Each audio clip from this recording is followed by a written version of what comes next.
हमारे अंदर ज्ञान है, तो ज्ञान का अभिमान जो भी करता है उसे हमारे ठाकुर जी स्वीकार नहीं करते हैं। और ठाकुर जी महाराज ने आज यही लीला को क्यों किया?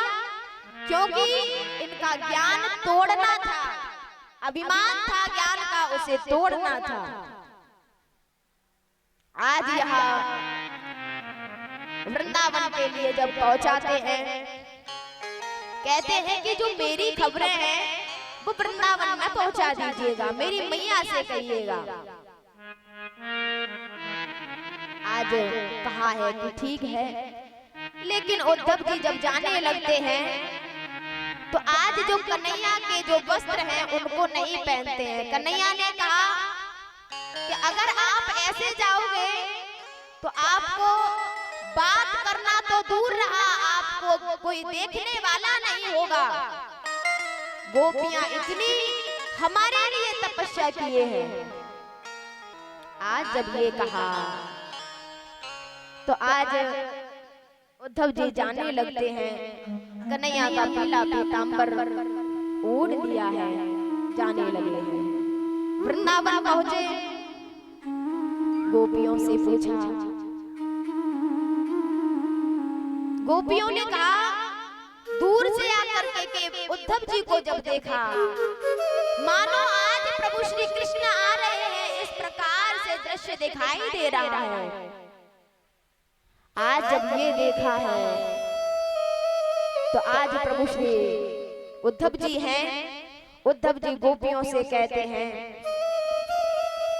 आप मुझे नंद महलों का पता करिएगा। ये नंद महल कहाँ है मुझे बताइएगा। नंद महलों का मुझे जाना है, नंद महल में मैया यशोदा से बात करनी है। आज जो गोपियां हैं वो कहते हैं,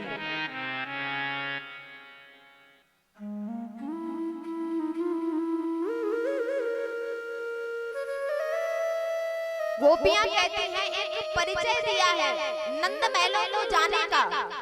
कहा है गोपियों ने कि जो सामने से नदी बह रही है, आप यही नदी के अनुसार चले जाइएगा। जब ये नदी जिस स्थान पर बंद हो जाए वहीं रुक जाना। जब ये कहा तो उद्धव जी ने आज गोपियों से कहा कि ये नदी का कारण क्या है, नदी कहां से आई है। आज गोपियां कहते हैं कि हे उद्धव, ये नदी का कारण आप अगर सुनना चाहते हो तो सुनिएगा।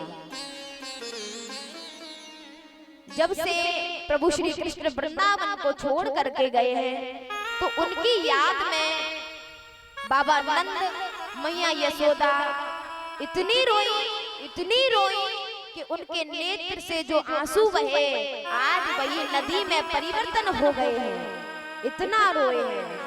और आज जी से जो गोपियां हैं वो कहती हैं, इस प्रकार मैया रोई, लेकिन उद्धव प्रभु जब से गए हैं तो जो मेरी रातें हैं वो कैसे कटी हैं वो सुनिएगा उद्धव जी। आज उद्धव जी को अपनी व्यथा बताते हैं कि कृष्ण के बिना मैंने ये दिन कैसे काटे हैं। तो आज गोपियां कहते हैं, सुनिएगा कि तारे गिन